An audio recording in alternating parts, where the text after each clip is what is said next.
sirven para ventilar y resolver algunos conflictos de naturaleza jurídica.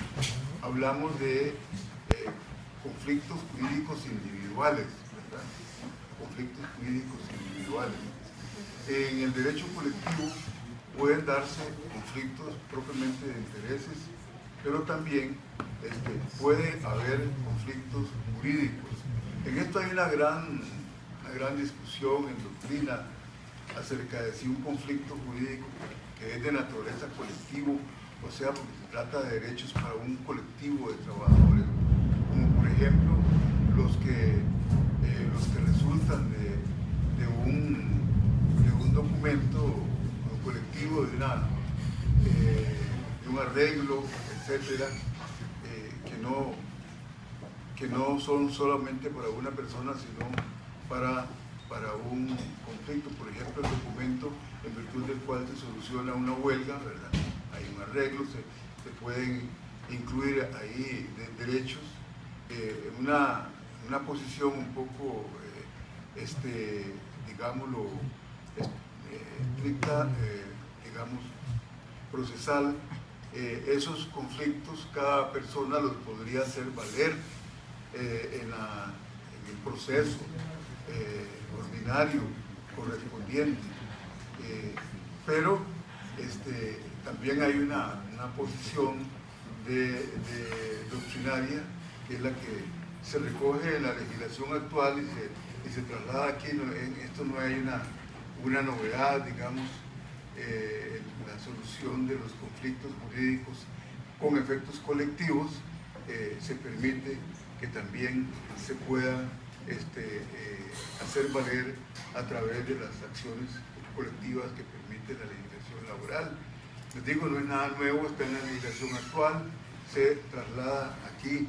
Hay pensadores de este tema que piensan que si hay un instrumento colectivo que establece derechos individuales, que sea cada uno el que los ventile en la legislación común, pero se considera, digamos, que un derecho que se ha obtenido a través de una huelga y que son derechos, pueden ser derechos individuales, pero para un colectivo, que cobija un colectivo, y si la otra parte incumple los pactos, no sería pues, sería como burlar, digamos, el derecho de estos trabajadores en la solución del conflicto, y por eso es que se incorpora como una de las posibilidades de huelga. Eso es. Pero esto no implicaría, presidente, sigo sin pedir la palabra, ¿verdad? Esto no implicaría que estaríamos entrando al concepto de huelga política, o esto podría ampliarse al concepto de huelga política, como le decía, que hay un disgusto por algo que hizo el presidente y entonces se convoca a la empresa, que no tiene que ver con lo que se discutió y con la actividad de la empresa, y se discute que haya una huelga por esa razón, y se convierte en una huelga legal porque viene de un tema jurídico nacional. No, de ninguna manera.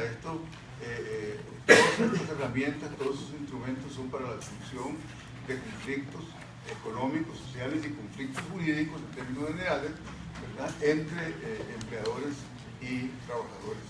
No tiene no está visto esto en una dimensión, digamos, como colectiva, fuera de lo que son las relaciones laborales entre patronos y empleadores. Tal vez, eso sí, porque en algún momento hasta se discutió en una subcomisión de asuntos jurídicos que vio este proyecto, el tema que tiene que ver con ciertos conflictos económicos y sociales que pueden ser, digamos, hechos valer en la vía colectiva, que sí pueden trascender las relaciones jurídicas patrimoniales entre empleadores y trabajadores, como por ejemplo una pretensión de la fijación de políticas públicas de empleo o de cualquier otra de condiciones laborales en términos muy generales contra el Estado, pero esto no se recoge en este proyecto. Inclusive en la subcomisión de jurídicos, cuando en algún momento alguien habló del tema, porque estaba en unas listas, digamos, de temas que maneja la OIT, se acordó en aquel momento no incluir conflictos de esta naturaleza. Gracias, don Orlando. Le preguntaría sobre otra norma. En el 375, en lo que tiene que ver con la... Perdón, me parece que nos quedó a todos muy claro lo del tema de los conflictos jurídicos, ¿verdad? Para cambiar de tema. Don Orlando, en el artículo 375, la legislación, el decreto legislativo que está vetado, no establece un mínimo de la concurrencia de un mínimo de trabajadores para que se pueda declarar la huelga por parte de los trabajadores de la empresa. Nosotros hemos considerado, y creo que es un criterio prácticamente unánime, de que debemos de establecer algún quórum mínimo de presencia de trabajadores para que se pueda tomar esa decisión en aquellas empresas en que no hay sindicato de ir a la huelga. En este momento la legislación no contiene ningún mínimo, ¿verdad? Por una resolución de la Sala Constitucional, me parece, que eliminó la disposición que existía. Nosotros hemos visto parámetros en ese sentido de un 30% de presencia de trabajadores, un 40%, un 33%. ¿Tendría el monto o el porcentaje que establezcamos, si estamos en esos rangos de 30 a 40%, alguna razón sobre la cual usted pudiera darnos alguna recomendación? ¿O considera que es un tema netamente legislativo? ¿O cuál sería su primera impresión? Y disculpe porque le estoy haciendo preguntas sobre las cuales usted no sabía que venía, sí, a que le preguntáramos, y no necesariamente para todos los temas pueda usted, obviamente está más que preparado, pero pueda tener la maduración para una respuesta puntual. Pero haciendo ver ese irrespeto con el que cometemos en la comisión con su persona, pues me gustaría saber cuáles serían sus impresiones al respecto. Bueno, yo le diría que desde el punto de vista jurídico, el criterio que debemos tener en cuenta a la hora de hacer una fijación, lo cual de adelanto me parece que es un tema de tipo político, es, digamos, el criterio que ha externado la OIT en algunos casos, en los cuales ha dicho que pues ha analizado casos puntuales. Hay un caso que es famoso, que es el llamado caso Perú, en el cual lo que dijo la OIT como regla general es que fijar como regla, digamos, mínima, más de la mitad era contrario, digamos, al derecho de huelga, porque tenemos que ver que estas normativas que nosotros desarrollamos aquí son normativas que pretenden desarrollar derechos que ya existen de carácter superior, y entonces lo que ha dicho la OIT es que las reglas ulteriores no pueden servir para hacer nugatorio el derecho, y analizaron un caso donde en Perú, donde se había exigido que la mayoría debían ser más del 50%, que ese era contrario al derecho fundamental de huelga. Eso sí hay que tenerlo, me parece a mí, como un límite. Ya cuánto se requiere, digamos, como mínimo para sesionar, y cuál es lo que se requiere para tomar un acuerdo, esa es una decisión, me parece a mí, que es de tipo político, que debe, bueno, si es que se negociarla, y si es que se legisla, pues disponerla. Seguimos. Don Orlando, en el artículo 377, en el inciso B, es que no tengo la modificación. En el inciso B era donde se establecía, es que tengo una propuesta del original. Esta es la propuesta. el inciso B, usted lo tiene ya a mano, ¿verdad? Sí. El inciso B del artículo 377 establece un procedimiento para el caso de las huelgas por conflictos jurídicos. Pues,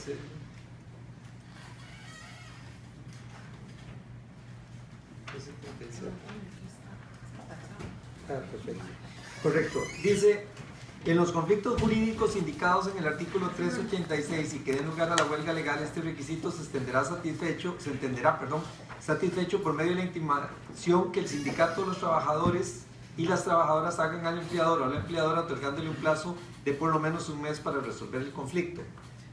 Nosotros, dentro de la concepción inicial en donde estábamos interpretando la huelga jurídica, el conflicto por razones jurídicas casi que como un conflicto por razones políticas, nos parecía que esa norma, esa segunda parte del inciso B sobraba, puesto que estábamos pensando que deberíamos delimitarnos a los conflictos económicos y sociales. Usted nos ha explicado cómo el conflicto jurídico está dentro de las mismas relaciones en la empresa, y por esa razón entonces deberíamos de considerar si ese inciso realmente tiene entonces consistencia con lo que se planteó en el 371. Y quería preguntarle si esta interpretación que estaría yo haciendo en este momento es la correcta.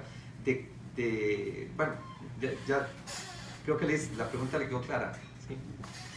¿Sí? Sí tiene consistencia, obviamente, porque está hablando estableciendo una excepción para el caso de conflictos de carácter jurídico, donde decía subyace la existencia de una obligación previamente adquirida, de manera que no sería necesario ir a volver a iniciar un conflicto a través de órganos conciliadores, sino que la ley lo que dice que en esos supuestos pues basta que se haga una intimación para el cumplimiento de la obligación que conste en el respectivo instrumento.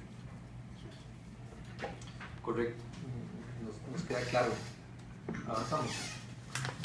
Don Orlando, hay un tema que nosotros hemos denominado la impunidad de la huelga, que lo definiríamos en el artículo 380 de la propuesta, que es el que se refiere a la manifestación, o que estaríamos incluyendo, que dice la terminación de los contratos de trabajo o en su defecto el rebajo o cualquier tipo de sanción solo será procedente a partir de la declaratoria de la ilegalidad de la huelga. Cuando hemos hablado del tema de la impunidad de la huelga, lo que nosotros hemos considerado es que mientras esté el conflicto laboral, ¿verdad?, la definición de la empresa, los trabajadores en huelga sin una definición judicial, en ese lapso no se puede tomar ninguna decisión de rebajo de salarios, ni mucho menos, sino que debe ser simplemente, el patrón no debe seguir cancelando los salarios de los trabajadores. Declarada la huelga legal, es otro escenario, declarada la huelga ilegal, que los trabajadores tienen que reinstalarse en funciones. Ahora le voy a leer una propuesta de cambio que tenemos en ese sentido, pero se reinstalan de nuevo, y que a partir de ahí el patrono puede tomar entonces sus decisiones en cuanto a las sanciones aplicables. Una de las que hemos valorado es la deducción de los salarios de manera retroactiva de los días que se estuvo en huelga. Entonces, mi pregunta, que no está de manera explícita en el 380, estaríamos agregando el cobro retroactivo, la deducción retroactiva de salarios. Mi pregunta concreta es cómo se ha estado manejando este concepto dentro de la jurisprudencia, y qué implicaciones ve usted con la incorporación o no de ese término del cobro retroactivo de salarios. Bueno, en concreto no conozco ningún caso que se haya planteado en los tribunales sobre el tema del pago de salarios durante la huelga. Bueno, en Costa Rica, pues, como ustedes saben, prácticamente todas las huelgas que son calificadas pues son declaradas ilegales.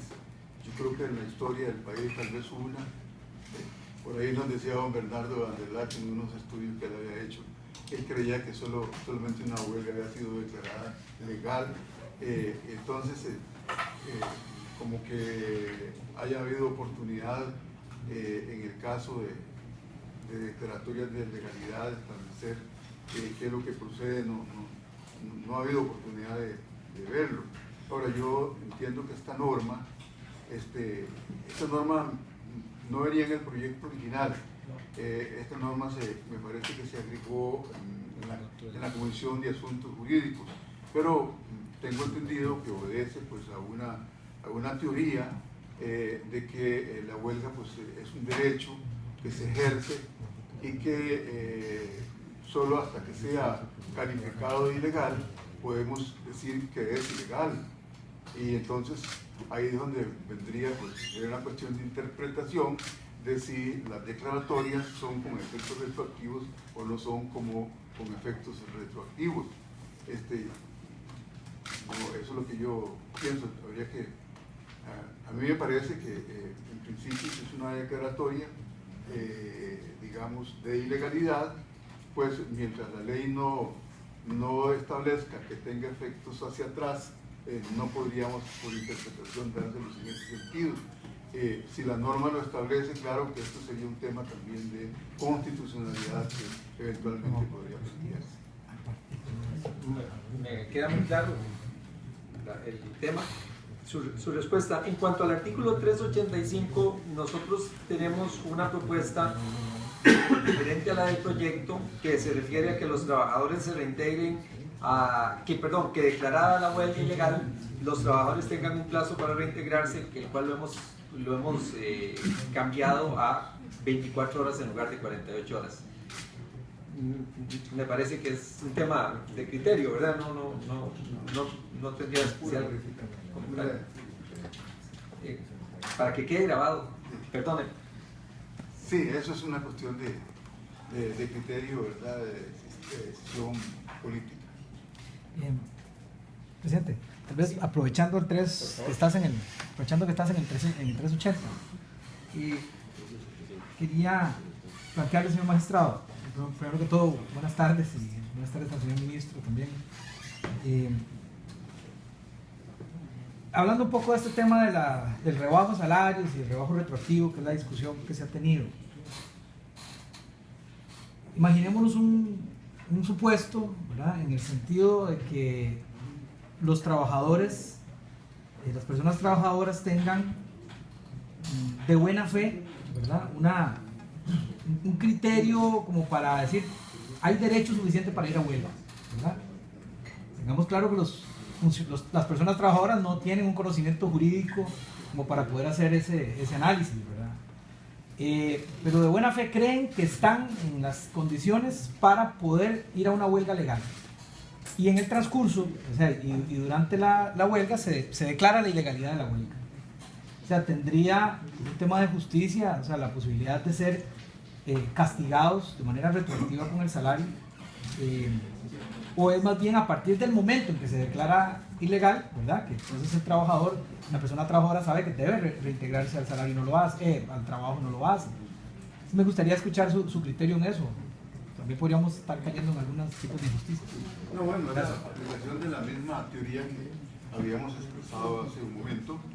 El ejercicio de la huelga se ve como un derecho de los trabajadores y obviamente que este movimiento pues debe ser calificado y es la calificación la que va a producir los efectos. Bueno, en ese caso, a partir de ahí, según ese sistema que se está adoptando aquí, la huelga es ilegal y produce todas las consecuencias de la ilegalidad. Ese es, digamos, mi parecer. Es decir, es la aplicación del mismo criterio de los efectos de la resolución. A no ser, le digo, que la normativa estableciera que produce efectos hacia atrás, pero le repito una vez más, es un tema que podría ser, digamos, cuestionado a nivel constitucional. Tiene la palabra el diputado Marco Luis Rodón. Sí, en ese mismo sentido, con respecto a la parte de la retroactividad, obviamente en el 34 de la Constitución, en donde se habla de que ninguna ley le dará efecto retroactivo en perjuicio de persona alguna o de sus derechos patrimoniales adquiridos o las situaciones jurídicas consolidadas, pero que también tenemos, por otro lado, el efecto de la ilegalidad, de que algo ilegal pues no, eventualmente no genera derechos. ¿Cómo podría ser interpretado este par de conceptos jurídicos a la luz de ese artículo? Sí, bueno, eso sería una cuestión como a futuro, a ver cómo yo lo que creo es que esto debe ser, digamos, objetos de regulación. A como está es simplemente aplicación de esta teoría de que la ilegalidad se produce a partir de la declaratoria, no hacia atrás. Ahora, les repito una vez más, este es un tema que puede ser objeto de regulación, podrían hacerse excepciones de casos que eventualmente podamos considerar que se haya procedido en forma evidentemente, digamos, maliciosa o cosas por el estilo, pero eso podría ser objeto de una regulación.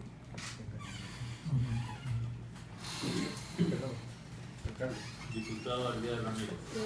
Yo quería tratar de comprender un poco algo de lo que se ha dicho en este sentido. La huelga es un derecho social, es decir, un derecho fundamental de carácter social. No es un derecho individual del tipo de las libertades públicas. En el caso de las libertades públicas, el derecho se ejerce sin restricción legal a partir de la propia libertad. De manera que la regulación es posterior al ejercicio de la libertad. Es como la libertad de expresión. Hablo lo que se me antoja. Ya luego veremos qué pasa. En el caso de la huelga, como derecho social, no derecho de libertad, y ahí viene mi duda, para entrar legalmente en el estado de huelga se pasa por el tamiz de una declaración. Y es a partir de la calificación de la legalidad de la huelga que se perfecciona, por decirlo así, el ejercicio del derecho de huelga. De manera que, y ahí viene mi duda, ¿cómo lo ve la jurisprudencia en materia laboral? Y si hay una especie de migración del derecho social a la huelga a una especie de tratamiento, pero más bien por obra del legislador, para ver cuáles son nuestras posibilidades y nuestros límites del derecho de huelga como la práctica de un derecho de libertad. No sé si me explico. Sí, lo que pasa es que yo no conozco, digamos, pronunciamientos que se hayan ocupado de hacer este análisis, de manera que no, hasta ahora yo no conozco ninguna sentencia que se ocupe del tema de los efectos de la ilegalidad, digamos. Sí, hemos tenido sentencias, pero normalmente estas han sido planteadas alrededor del tema del despido, del derecho al despido que tiene en la actualidad. La normativa es diferente, porque en la actualidad lo que se hace es que, bueno, lo que dice la ley es que declarada la huelga, el empleador puede despedir. Está regulado el sistema en el sentido de que la declaratoria de ilegalidad da derecho al empleador para despedir al trabajador que estuvo en huelga ilegal, con lo cual se le está dando, digamos, en el sistema actual, sí se le da un efecto, digamos, hacia atrás, porque va hasta eso para que el empleador pueda despedir. Y ahí sí los tribunales han dicho que el despido es legítimo cuando hay una prueba de que el trabajador participó en la huelga que fue declarada ilegal. Ha habido muchísimos casos en ese sentido, pero que en abstracto se haya analizado el tema, no. Ahora, esta normativa viene a establecer otra cosa, y va en el sentido de que esas sanciones que se plantean como sanciones solo se van a producir a partir declaratorias de ilegalidad. O sea que está estableciendo un sistema distinto para estos efectos. Y desde luego que si nos vamos a la otra norma que da plazos para reintegrar, ya no sería posible hacer un despido con efectos, digamos, considerando las conductas anteriores, porque el trabajador que esté en huelga, de acuerdo con la ley, tiene unos plazos para reintegrarse y, como dice, ponerse a derecho. Es decir, el sistema de esta reforma es hacia el futuro, no es hacia el futuro. Gracias, debo decir que primero debía haberle saludado y dado la bienvenida a esta subcomisión. Eso hubieran hecho conmigo hace unos años. Yo falté al deber de cortesía. Yo planteaba la cuestión, no creo que tenga simplemente un sentido académico, es la posibilidad de que, es para señalar a los miembros de la subcomisión y de la Comisión de Jurídicos el hecho de que eventualmente una regulación, según el estado de la jurisprudencia, puede hacernos recaer en un vicio de regresividad. Es decir, si ya la jurisprudencia ha diseñado el contenido del derecho a la huelga en un determinado sentido, las limitaciones que eventualmente pudiéramos nosotros introducir pueden degradar, digamos, el nivel de protección de ese derecho, y muy probablemente en ese sentido podríamos incurrir en un vicio de inconstitucionalidad. Y en relación con eso, con lo que mencionaba yo, mi pregunta, y a raíz de su manifestación sobre los temas de constitucionalidad, prometo no volver a abrir la boca durante el resto de la... Diputado Edgardo Araya. Por favor. No, un poco, un poco en ese sentido que planteaba Carlos, señor magistrado, ¿verdad? Pensar en efectos retroactivos, ¿verdad? Por el hecho de ir a una huelga, podría atentar incluso contra el derecho a la huelga mismo, ¿verdad? E incluso, ¿verdad? Porque los trabajadores van a tener que esperarse entonces a que declaren la huelga legal para ir a la huelga, ¿verdad? Y eso me parece que atiende, y eso creo que lo ha planteado así la OIT también. Por eso usted ahí nos pueda ilustrar en esa parte. Y luego, para precisar también lo que planteaba don Carlos, y es la interpretación conforme a la Constitución que también ha planteado la Sala, cuando en este voto, que ahorita les digo cuál es el voto, pero establece claramente que dice la Sala, no resulta contrario a la Constitución ese artículo, en tanto se entienda que la terminación de los contratos de trabajo, en su defecto, el rebajo salarial o cualquier tipo de sanción, solo sería procedente a partir de la declaratoria de ilegalidad de la huelga. O sea, la declaratoria de ilegalidad es la que inicia, digamos, o es a partir del cual se deben calcular los efectos hacia el futuro y no hacia atrás, porque de lo contrario sería tentatorio el derecho a huelga. Si la OIT también ha dicho algo por ahí, tal vez usted nos podría ilustrar. Ese voto que dije es el 10.382-2011 de las 14 horas 30 minutos del 12 de agosto del 2011. No, yo no conozco, digamos, en concreto que haya alguna directriz de la OIT, pero me parece que puede existirlo. Yo no, habría que leerse bien completo este voto de la Sala Constitucional, ¿sí? Que debe estar fundado, me imagino yo, en algún convenio que nosotros hayamos ratificado, o bien en alguna de las directivas o directrices que haya emitido, porque actualmente, de acuerdo con la Constitución política y los criterios de la Sala Constitucional, esas directrices, esas recomendaciones generales pueden convertirse en fuente normativa. Señor ministro, ¿quiere usted hacer un momento que... Así lo haremos. Sí. Dos comentarios. Uno, aunque don Carlos viene con más edad que cuando venía antes, siempre cuando viene lo saludamos. Consten actas, pero no quisiera que vaya a parecer que hay una grosería de parte de los compañeros diputados. Lo que nosotros hemos investigado sobre ese tema es, en cuanto a lo de la OIT, que mientras la huelga está en conocimiento de los tribunales no se puede hacer ninguna retención salarial. Que declarada la huelga ilegal, consecuentemente los trabajadores deberían de haber laborado. Entonces por eso el rebajo salarial se hace a partir de que la huelga sea declarada ilegal. Pero eso lo discutiremos después. Don Orlando,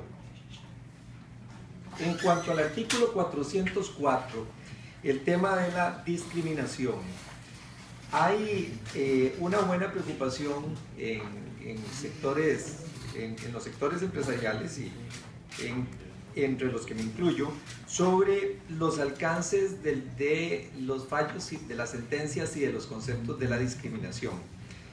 Basados en la sentencia de la Sala Constitucional, creo que es la 5000, creo que es del año 93, en donde se definió parte de lo del fuero sindical, etc.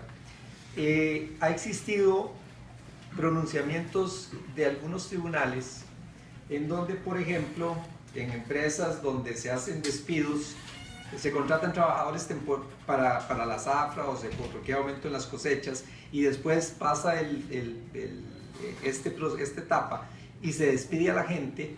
Se han dado algunos fallos en los que se ha definido que no se puede despedir a los trabajadores afiliados a sindicatos, no a los líderes sindicales. Evidentemente esos tienen fuero sindical, pero que no se puede incluir ahí a los trabajadores que están afiliados a los sindicatos, porque de alguna manera se ha extendido el tema del fuero sindical a la afiliación sindical prácticamente por un tema de interpretación. Entonces se despiden 100 trabajadores y hay uno que está afiliado a un sindicato y han obligado a las empresas a restituirlos.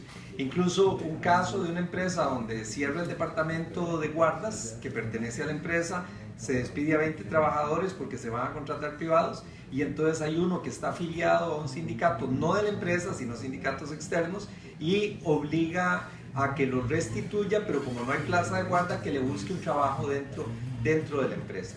Entonces, de alguna manera, ese tema de la discriminación y de cuáles son los alcances de esa discriminación ha generado algún tipo de preocupación en el sector privado por esas razones, porque nosotros sí entendemos que si un trabajador labora en una empresa y mañana se afilia a un sindicato y entonces por eso lo despiden, bueno, eso es un caso evidente de discriminación.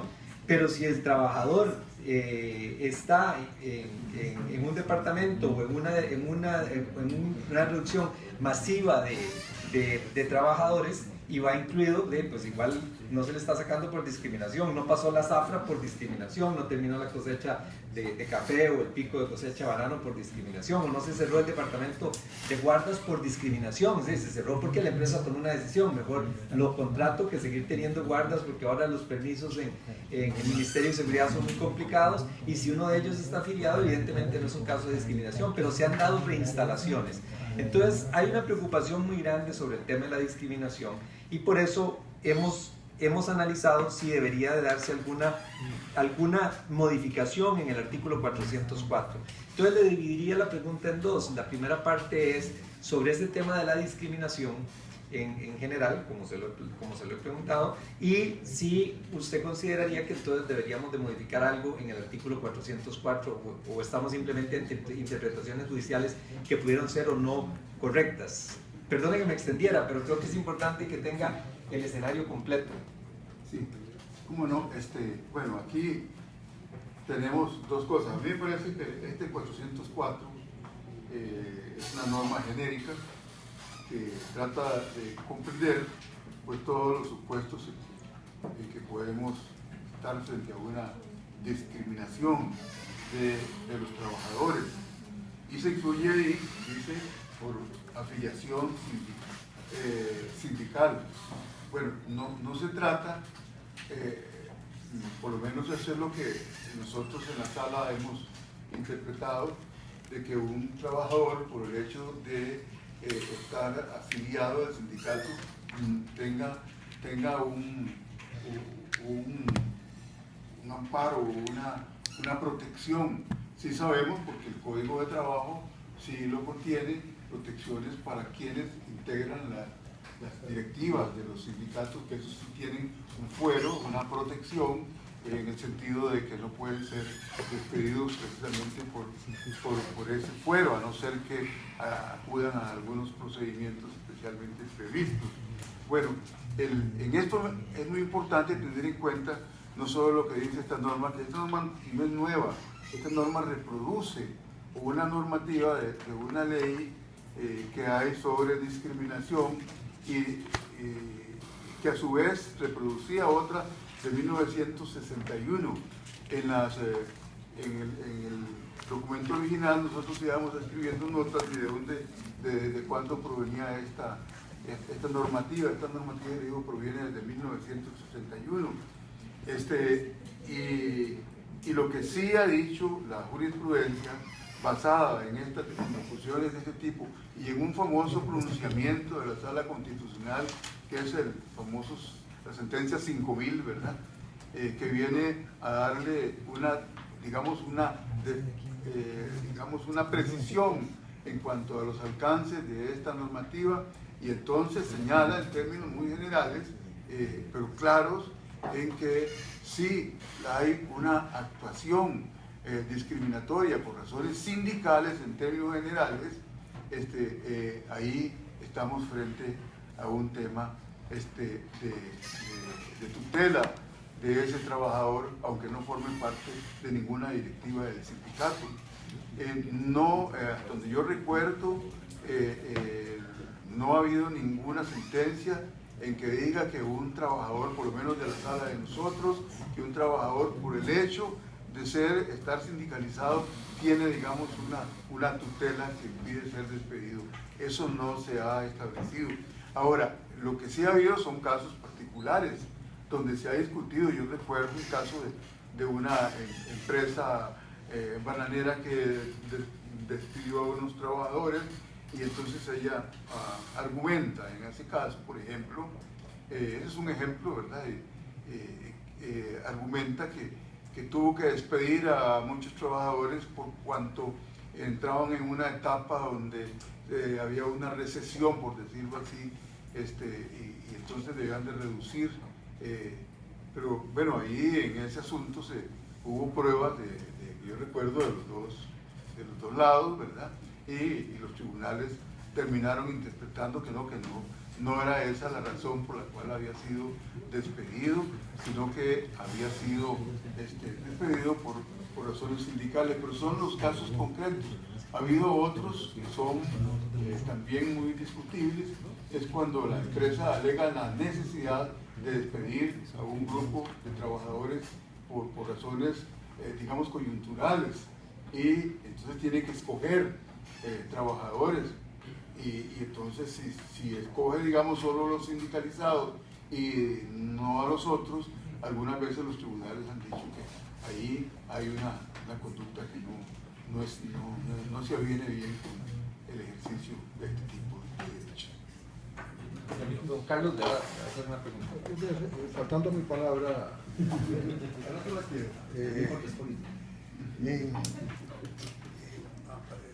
y sobre todo por aquello del antecedente para fines de interpretación eventual. A mí me parece que en esta materia, más que probablemente en otras, la tarea de legisladores no es casi en comparación con la tarea de la jurisprudencia a la hora de interpretar las disposiciones del código. La nuestra es bastante más reducida porque es general y no es casuista.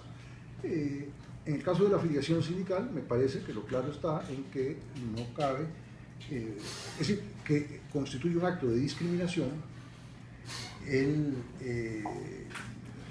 agredir a alguien por su condición, por su afiliación, o incluso más allá, por el hecho de que esté intentando la formación de un sindicato, que sería también, eso está bien.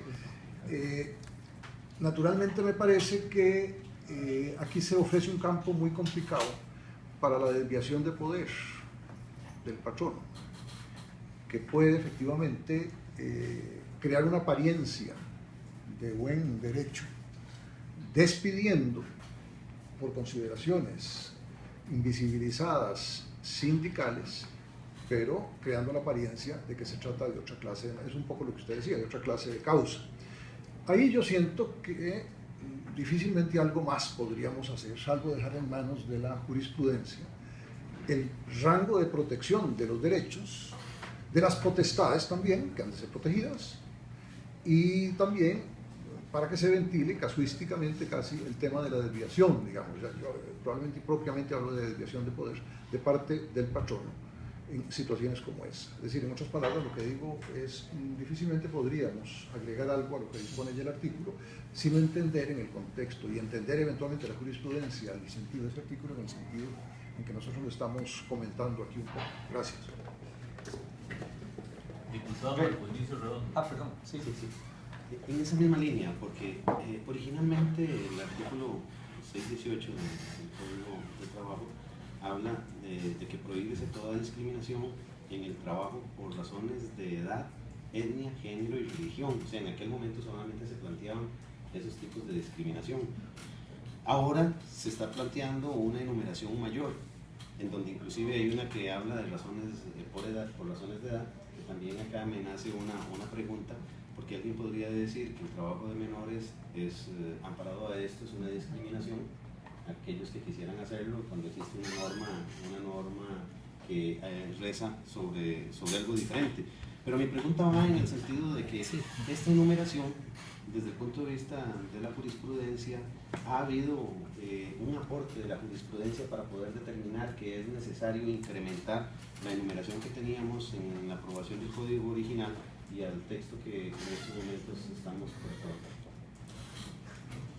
Bueno, como les decía, ese contenido está rebasado históricamente, viene rebasado desde 1961, en que hay una reforma. No todos los códigos de trabajo la tienen, sino que algunos más viejos sí les agregan esa ley. Hubo una ley que expresamente vino a ampliar todos estos contenidos. Les digo, fue de 1961, y esa ley fue ampliada posteriormente en los años 90, me parece, en un proyecto que presentó un señor diputado médico, Desamparados, no recuerdo ahorita el nombre, Walter Muñoz, sí. Él hizo propuso una nueva ley que recogía el contenido del anterior y viene en ese sentido más amplio. O sea que desde el punto de vista, digamos, histórico, esos contenidos han venido ampliados de esta forma desde hace ya muchos años. Sí. Entonces, ¿puedo hacer una síntesis, don Orlando? Disculpe que lo haga con términos así como tan didáctico, pero como esto es una discusión para distribuir entre 57, para que no haya dudas y quedemos claros, la redacción de los temas de discriminación a la que se refiere el 404 de este proyecto no es nueva, ya está incorporada por otros instrumentos jurídicos que constituyen el derecho positivo costarricense. No estamos innovando ni estamos haciendo un cambio del cielo a la tierra, básicamente estamos incorporando ya conceptos que están en la legislación. Y segundo, sobre el tema de las discriminaciones a las que hemos hecho referencia, es claro que la afiliación sindical no constituye fuero. La afiliación sindical lo que constituye es el derecho a que no se le despida exclusivamente por ese hecho. Y caemos en un campo que es el campo probatorio, no es un tema de derecho positivo, es un campo probatorio, donde el patrono deberá demostrar que lo despidió por razones ajenas a la afiliación, o el trabajador tendrá que demostrar que su despido obedece a que es un tema de afiliación sindical, de discriminación por afiliación sindical. Pero estaríamos ante un tema de pruebas en procesos judiciales y no ante un tema de redacción de artículos dentro de este código. ¿Sería así correcta mi interpretación? Sí, señor, así lo entiendo yo. Gracias, don Orlando. En el artículo 409 estamos agregando un párrafo. 409 estamos agregando un párrafo que dice, bueno, lo leo completo, es muy breve para que quede más claro: toda discriminación de las contempladas en el presente título podrá ser hecha valer por las autoridades o la parte interesada ante los juzgados de trabajo de la forma dispuesta en este código. En estos casos, quien alegue la discriminación deberá señalar específicamente el sustento fáctico en el que funda su alegato y los términos de comparación que sustenten su afirmación. Estamos agregando esta segunda parte. Esta no está aquí. No está ahí.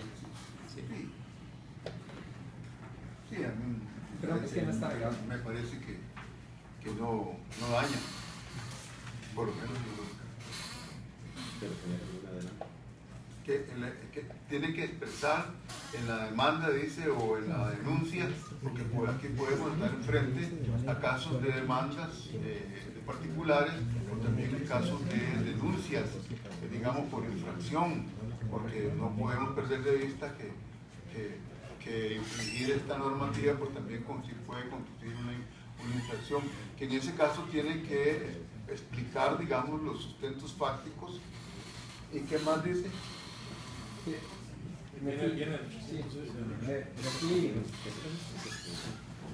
Voy a leerla aquí porque ya adelanté mi... Soy criminal. Dice, en estos casos, se refiere a los casos de discriminación, quien alegue la discriminación deberá señalar específicamente el sustento fáctico en el que funda su alegato y los términos de comparación que sustentan su afirmación. Bueno, tal vez lo que no quedaría muy claro qué son los términos de comparación.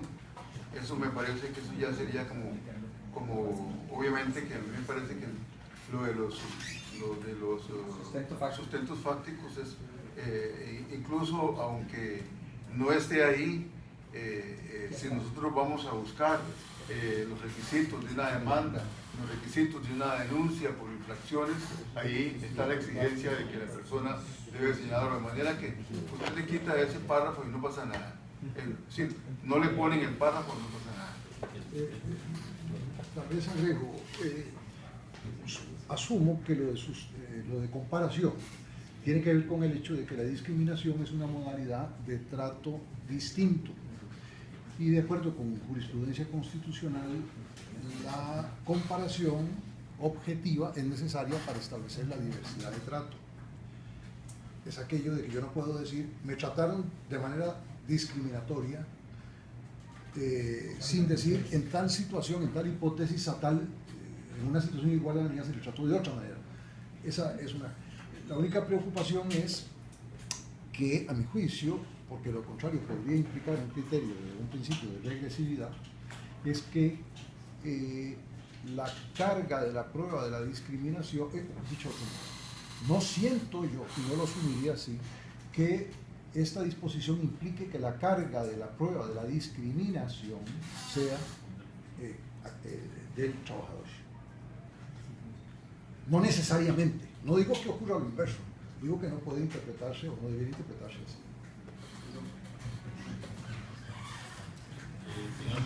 Sí, gracias. Buenas tardes.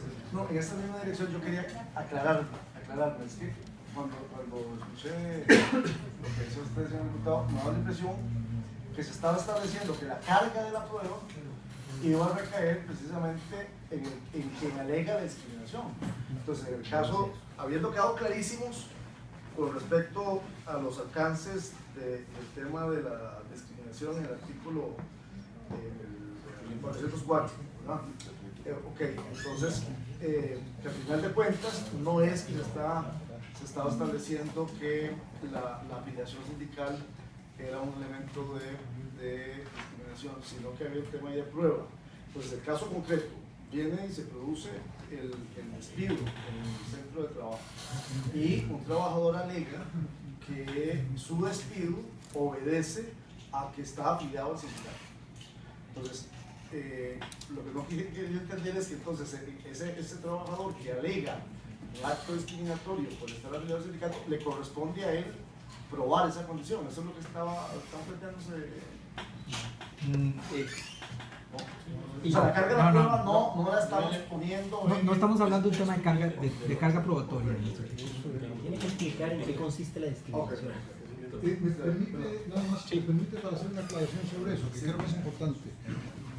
Creo que se pueden encontrar en el ordenamiento hipótesis de disposiciones similares a esta, en que efectivamente no se está refiriendo la norma a la carga de la prueba, sino a las formalidades de la demanda. Y en ese sentido me parece que esta disposición ha de ser entendida en cuanto a las formalidades de la demanda, pero no en cuanto a la carga de la prueba. Muchas gracias. Correcto. Perdón, sí. Bueno, un poco en el sentido de lo que pueda generar la interpretación al agregarle un nuevo párrafo. Y en vista de que usted nos comenta que no necesariamente esto genera un aporte directo al artículo, más bien yo me hago el cuestionamiento. El incorporar este párrafo, si bien es cierto, tal vez no genere un aporte como tal, pero en algún momento podría, de acuerdo a cómo se comporta a nivel del manejo de los tribunales y la misma jurisprudencia, crear alguna duda como la que nos hemos planteado y que en vez de mejorar el texto estemos induciendo a producir un problema que más bien vaya a generar un vacío y que no es lo que nosotros estemos buscando. ¿Cree usted que eso podría suceder? Bueno, en cuanto a la última parte, en cuanto se refiere a las posibilidades de comparar con situaciones, me imagino yo que podrían, digamos, que se hayan dado en el entorno de trabajo, podría ser, digamos, que le entendió don Carlos que más o menos eso podría serlo. Yo lo que creo es que esto pues es una cuestión que debe valorarse en cada caso, a ver si efectivamente, digamos, un trato X, bueno, puede ser que en un determinado entorno no sea grosero, no implique una discriminación, pero eso sería parte, digamos, de la estrategia de la parte en el proceso, del litigante, del proceso.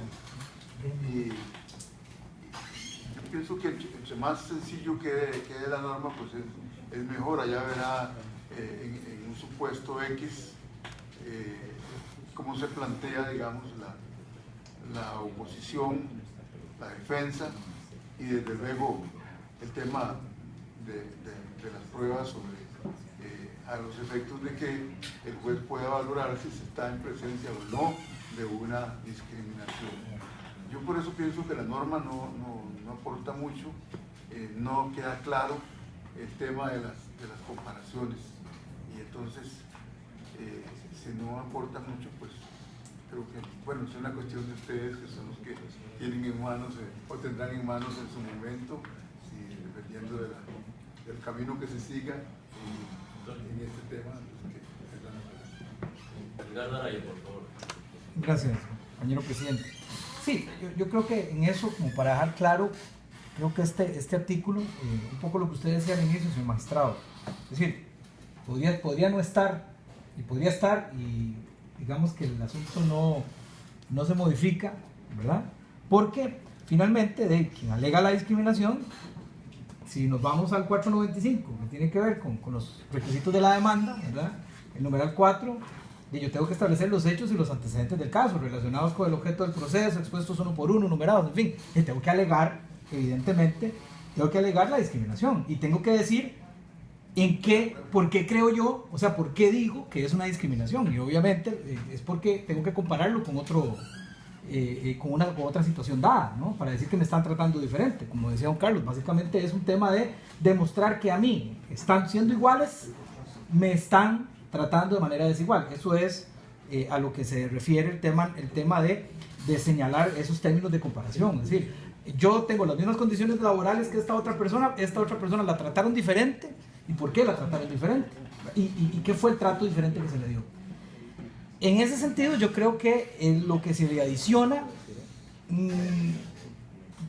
ya está dado en otro lado del código, digamos. Yo quisiera ver si usted coincide conmigo en eso, ¿verdad? Por lo tanto, es una reafirmación de algo que ya está en otro lado y no vendría a ser mayor problema, digamos, del artículo. Más o menos voy por ahí, señor magistrado, ¿o estoy equivocado? No, sí, digamos, en lo que se refiere a cargas probatorias, está en otro lado. Si lo que se presenta es una demanda donde se invoca una discriminación, pues ahí la ley dice que como parte de los requisitos de una demanda tiene un numerito por ahí, número tal, dice, el ofrecimiento de las pruebas que respalden, y otro que dirá exposición clara y detallada de los hechos en que hace descansar su pretensión. Eso ya sea, digamos, en acciones individuales o bien en una denuncia por infracción a la ley de trabajo, también vamos a encontrar esos mismos requisitos. De manera que eso, en lo que se refiere a cargas probatorias, está en otros lados también. Gracias, don Orlando. Don Orlando, en el artículo 446 dice la propuesta original: los sindicatos tendrán legitimación para la defensa de los intereses económicos y sociales que les son propios. Para ejercer los derechos subjetivos de sus afiliados es indispensable el otorgamiento de poder suficiente. Además sigue diciendo: cualquier sindicato u organización de empleadores estará legitimado para demandar la tutela de derechos colectivos jurídicos sin necesidad de poder alguno atinentes a cualquier parte social del sector laboral. ¿Qué es lo que pretende esta norma, sobre todo esa segunda parte de ese primer párrafo? Porque tenemos algunas inquietudes de los alcances de esas facultades a los sindicatos por la demanda de los derechos y tutela de los derechos colectivos jurídicos.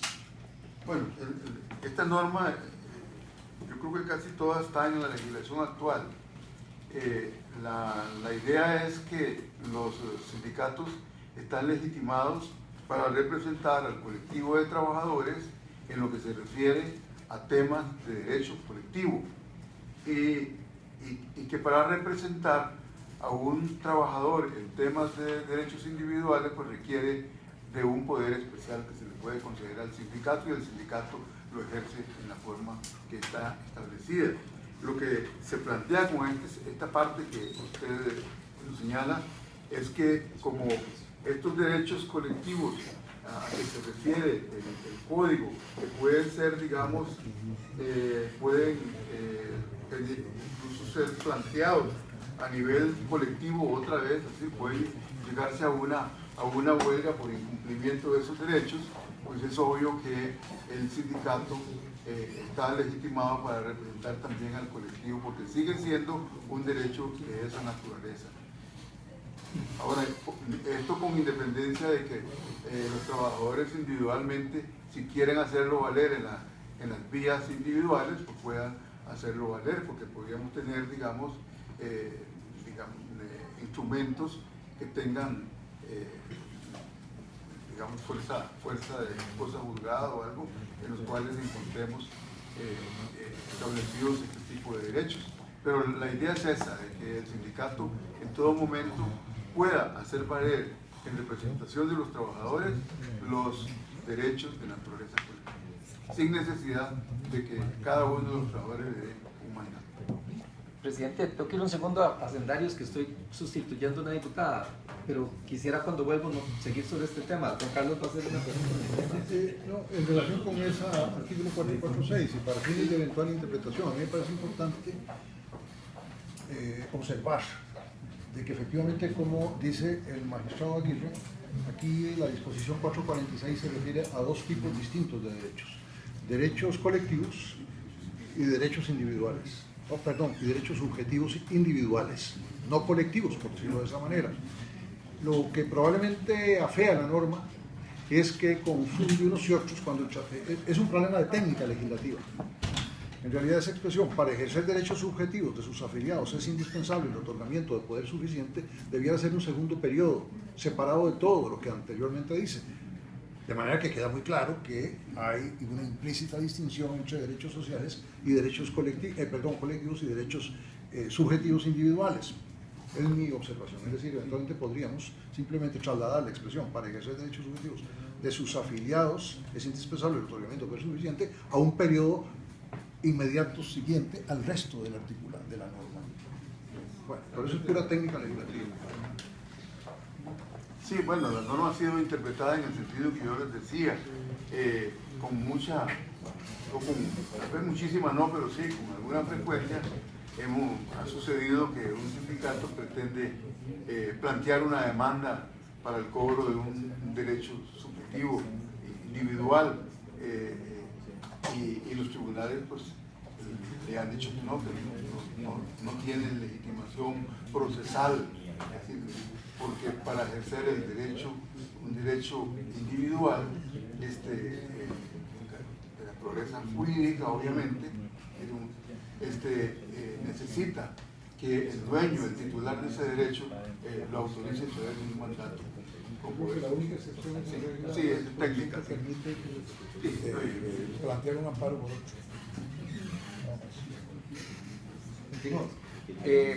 Disculpe, don Orlando, ustedes no pueden estar en dos votaciones a la vez, nosotros vamos a estar en dos sesiones a la vez. Don Orlando, disculpe la pregunta, tal vez le parezca, no sé, ingenua o elemental, pero son los conceptos que queremos aclarar. Cuando aquí dice cualquier sindicato u organización, eso significaría eso, por ejemplo, que el sindicato, hablemos de que fuera público o privado, de que el sindicato de los trabajadores de la Asamblea Legislativa vaya a la Corte y diga, nos parece injusto que los trabajadores de la Corte no trabajen como nosotros hasta las 12 mediodía del día viernes. Y entonces vamos a representar a los trabajadores del Poder Judicial, siendo el sindicato de la Asamblea Legislativa, y vamos a demandar un derecho colectivo de defensa de los trabajadores de la Corte Suprema de Justicia, para que se trabajen hasta las 12 mediodía. Bueno, yo pienso que tal vez también es un problema de técnica. Usted sabe que hay sindicatos de distinta naturaleza, y entonces hay unos que son gremiales, otros son, en fin, pero que pueden intervenir, digamos, en determinada, que tienen competencia porque abarcan ese sector. Entonces, tal vez es un problema de técnica legislativa que le ha faltado aquí, que tiene que ser un sindicato al que pertenezca, digamos, el trabajador. Tal vez le ha faltado un poco, pero la idea, creo que lo que se quiso decir aquí es que no necesariamente tiene que ser un sindicato de trabajadores, puede ser un sindicato de gremios, etcétera. Esa es más o menos la idea, podría mejorarse las normas. Interpreto entonces que en el caso del ejemplo que yo le puse, el sindicato de la Asamblea Legislativa no podría ir a... Sí, tal vez que quede grabada que el sindicato de trabajadores de la Asamblea no podría ir a defender los derechos de los trabajadores del Poder Judicial. Sí, así lo entendemos nosotros. Diferente el caso si el sindicato de abogados del sector público alega defender los derechos de los trabajadores de la Corte y los de los trabajadores de la Asamblea Legislativa. Sí, señora. Gracias, don Orlando. En la de menos nos molestamos para que nos ayude a precisar esa redacción. Si usted lo tuviera bien. Me parece que sí, ahí nos venimos rápidamente. Don Orlando, artículo 457. En toda conciliación deberán respetarse los derechos irrenunciables, indisponibles e indiscutibles de las personas trabajadoras. La judicial debe ser homologada por el juez, y tanto la judicial como la extrajudicial producirán los efectos de la cosa juzgada material. Lo que sigue es lo que nosotros, sobre lo que le hago mi pregunta. Pero la no judicial puede ser revisada por los tribunales en el proceso donde se pretenda hacer valer únicamente sobre la validez de los acuerdos sobre extremos no conciliables. Aquí tenemos una preocupación. Trabajadores y patronos van todos los días a las oficinas del Ministerio de Trabajo para hacer conciliaciones. Para los empresarios o patrones es una garantía importantísima. La presencia del Ministerio de Trabajo significa que se están tutelando equilibradamente los derechos de ambas partes. La presencia del funcionario de trabajo, buscando que se llegue a un acuerdo, es una garantía. Las partes ambas prefieren o pueden tomar la decisión de llegar ahí al acuerdo y conciliar. La preocupación que nos surge con esta redacción es que saliendo de la conciliación del Ministerio de Trabajo se vaya entonces a un proceso judicial, porque lo que se quiere cuando se concilia en el Ministerio de Trabajo o en los centros de conciliación que el mismo código permite establecer, lo que se pretende es evitar ir a la acción judicial. Y entonces, ¿cómo esto no va a ser una invitación para que se concilie y ahora que ya se tuvo una parte, entonces se decida, ok, ahora sí voy a ir a seguir en los tribunales peleando lo otro, porque la realidad es que el tema de no conciliables es como muy indeterminado, ¿verdad? Porque ¿qué es lo no conciliable? Puede haber sido lo no conciliado. Y la verdad es que hasta la fecha pues los tribunales siempre han defendido y mantenido los acuerdos a los que se alcanza en el Ministerio de Trabajo. No sé de sentencias en que se haya revocado un acuerdo o una conciliación en el Ministerio de Trabajo. Pero la pregunta concreta es esta: nos preocupa que esto desincentive los acuerdos y conciliaciones en instituciones como el Ministerio de Trabajo. Bueno, este es un gran tema, diría yo, y lo ha venido siendo desde hace bastantes años. Los tribunales existe un criterio de que hay temas que no son conciliables. ¿Y qué no son conciliables? Los derechos que no se pueden disponer, digamos, y aquí entraríamos en un tema de interpretación. ¿Cuáles son los derechos que no se pueden disponer? Es un tema, digo, opinable. Casi siempre se ha dicho que se puede disponer todo aquello que no es concretamente un derecho que me garantice a mí la constitución política o las leyes laborales, que me lo garantiza siempre.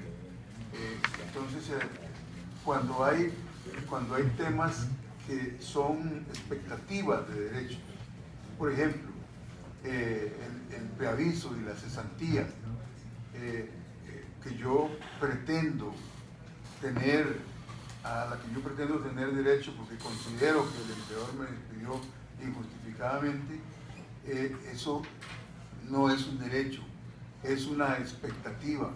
Pero, por ejemplo,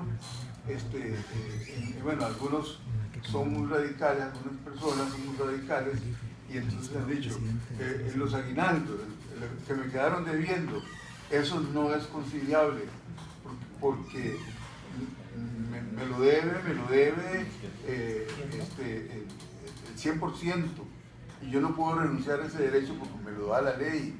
Se ha considerado ese un derecho irrenunciable, el derecho de aguinaldo.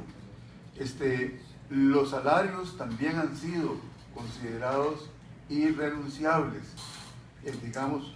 Ahora, ahí hay una gran discusión, si son todos los salarios o es el mínimo. Si yo puedo transar reconociendo que los salarios que me quedaron debiendo no me paguen el mínimo, sino que me paguen la mitad del mínimo, si eso es un derecho irrenunciable, el derecho a los salarios mínimos. Entonces, lo que se ha, bueno, les digo, en esto hay muchos criterios, ¿verdad? Esto es lo que más o menos ha predominado en los tribunales, que son irrenunciables que son no conciliables los derechos irrenunciables conforme a la ley. Pero cuando hablamos de derechos no hablamos de expectativas de derechos. Por ejemplo, hay una gran discusión en los tribunales sobre las horas extras, porque muchas veces se dice, el trabajador, mire, a mí me deben 17.400 horas extras, de aquí a aquí, y el empleador sostiene que no es así, que la jornada de trabajo era tal y que se pagaba esto, que se reconocía aquello, y entonces se plantea un litigio y algunas veces se ha aceptado que eso se puede conciliar. ¿Por qué? Bueno, porque no tiene un derecho, sino que hay algo que está dependiendo de las pruebas, es decir, que lo que se tiene es una expectativa de derecho. En concreto, yo le diría que no son conciliables aquellos derechos, es decir, expresos. Les cito como ejemplo el aguinaldo, que ha sido utilizado en los ejemplos con mucha frecuencia. Les cito como ejemplo los salarios mínimos. Yo no puedo renunciar al mínimo que me garantiza la ley como como una remuneración para sobrevivir. Se ha metido en esa lista las vacaciones, digamos, el derecho a que se me indemnice por no haber disfrutado las vacaciones en forma oportuna. Ese es un derecho que me lo garantiza la Constitución, me lo garantiza la ley, y yo no lo puedo renunciar. Y la idea de esta norma es que esos temas se puedan incluir aquí. Ahora, podría uno, de repente, que la norma ahí también tiene una cuestión que abre un escenario donde se puede encoger y se puede estirar, que dice extremos no conciliables. Entonces va a depender del pensamiento de los jueces, que aceptan como conciliables y no conciliables.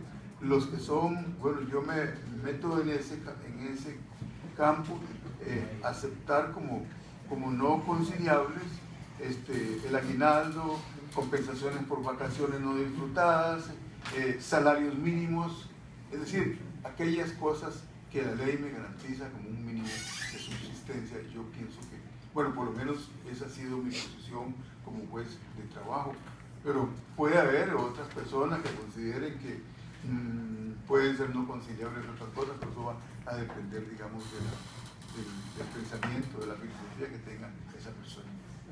Ya le doy la palabra a Juan Carlos, pero ¿cómo opera hoy en día si no está esta norma en el código?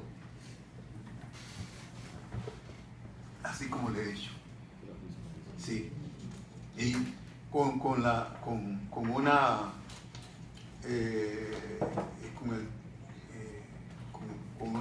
criterio, si se quiere, un poquito más amplio, la generalidad de los jueces hablan de que el salario no es conciliable, ¿verdad? Eso, es decir, muchos opinan de ese modo. En esto hay un problema, ¿verdad? Hay un problema porque ¿qué pasa si en un proceso judicial se concilian salarios y se concilian? Eso no se puede revisar porque se dio en un proceso judicial, pero es que muchas veces se hacen conciliaciones no digamos en el Ministerio de Trabajo, porque una conciliación laboral se pudiera hacer en cualquier centro, incluso en una cámara. Entonces la idea es que puede haber casos en los que el trabajador ha sido, digamos, maltratado, no ha tenido la asesoría adecuada, como suele suceder, y entonces se abre esta posibilidad para que esos casos puedan ser revisados en los temas que se consideren no conciliables. Por eso yo en mi pregunta me refería exclusivamente al Ministerio de Trabajo. Pero siendo del Ministerio de Trabajo también debería existir esa posibilidad de revisión judicial. Bueno, están excepcionados los que se hacen en sede judicial. Pues eso es una cuestión de política legislativa, de que también se excepcionen los que se hacen en el Ministerio de Trabajo, con el propósito de que solo sean revisables los que se hagan en otros centros de conciliación en los que no haya participación ninguna autoridad. Sí, tal vez quería muy puntual, para ver cómo vamos a entender este 457. Hay una parte, principio, ¿verdad?, que es: toda conciliación debe respetar los derechos irrenunciables, indisponibles e indiscutibles de la persona trabajadora. Ese es el principio general, ¿verdad? La conciliación no se puede meter en eso, ¿verdad? Luego plantea, bueno, la judicial debe ser homologada por el juzgado, y la judicial y la extrajudicial producirán efectos de cosa juzgada material, es decir, no lo vuelvo a discutir. Ojo que en sede extrajudicial dándole efectos de cosa juzgada material, ¿verdad? Pero, bueno, el tema es, imagínense lo que pasa cuando se pueda disponer, o cuando por un tema de un error, digamos, en el ente conciliador, quien sea, en sede administrativa, se concilie sobre lo no conciliable, que aquí estoy entendiendo que es lo no renunciable, ¿verdad? Es decir, esa parte final de la norma es como una garantía de que yo puedo solo, o sea, es casi una vía excepcionalísima de revisión de la cosa juzgada cuando yo únicamente, en el tanto yo alegue que habían derechos indisponibles sobre los cuales se consiguió, ¿verdad? Es como lo que tiene que ver con un laudo arbitral, digamos, con la revisión de un laudo arbitral, cuando hay un tema de nulidad, digamos. Es eso, básicamente, lo que estamos entendiendo ahí. Sí, señor. La norma solo... Bueno, usted sabe que hay una ley también de resolución alterna de conflictos y paz social, ¿verdad? Tenemos una normativa que establece la posibilidad de conciliar derechos a través de digamos, derechos, ya sea que estén cuestionados judicialmente o que no estén cuestionados judicialmente. Puede ser en sede judicial y en cualquier centro de conciliación, y aquí podemos encontrar centros de conciliación, los que participa el Estado, como son los del Ministerio de Trabajo, pero también centros de conciliación totalmente privados. La idea entonces es que en esos casos que dice usted excepcionales, ¿verdad? Donde la persona considera que fue, digamos, vulnerada en un derecho que le correspondía, un derecho irrenunciable, porque la Constitución política dice que hay una serie de derechos que son irrenunciables, que en ese caso, si fue, digamos, en algún centro de conciliación no judicial, pues pueda plantear el juicio para que se revise, obviamente que son los casos concretos, los puntos concretos en los que esa persona considere que hubo una sesión. Más o menos así funciona ahora, ¿no? Más o menos es la misma lógica. Sí, así funciona ahora. Sí. Una observación en relación con este tema que me parece importante. A mí me parece que de alguna forma este artículo 457 también plantea lo que es habitual en esta Asamblea Legislativa durante toda su existencia histórica, un problema de técnica legislativa. En realidad lo que la norma dice es que hay dos tipos de derechos. Unos que son irrenunciables, indisponibles e indiscutibles, y otros que sí lo son. En cuanto a los derechos irrenunciables, etcétera, cabe la conciliación. No cabe la conciliación en el caso de los derechos irrenunciables. Entonces, en realidad hay una división, ¿no? Podríamos decir, la conciliación no puede incurrir en el ámbito de los derechos irrenunciables e indiscutibles. Y todos los demás derechos tal. Con lo cual dejamos en manos del juez, y a eso voy. Hay que tener en cuenta, para nuestros propósitos, que nosotros realizamos una modesta labor de pautado de lo que eventualmente la jurisdicción laboral pueda decir, porque nosotros le damos al juez laboral un amplio espacio de integración en vista de las limitaciones que tiene el tema. En este caso, por ejemplo, el juez tendrá que decidir qué es derecho irrenunciable, qué es indisponible y qué es indiscutible, y eso no lo vamos a decir nosotros. Ni siquiera lo dice la Constitución, salvo de alguna manera indirecta, cuando habla de los que están mencionados en este capítulo. Así es que me parece que es parte de nuestra tarea, pautar lo mejor que se pueda, pero no más que pautar.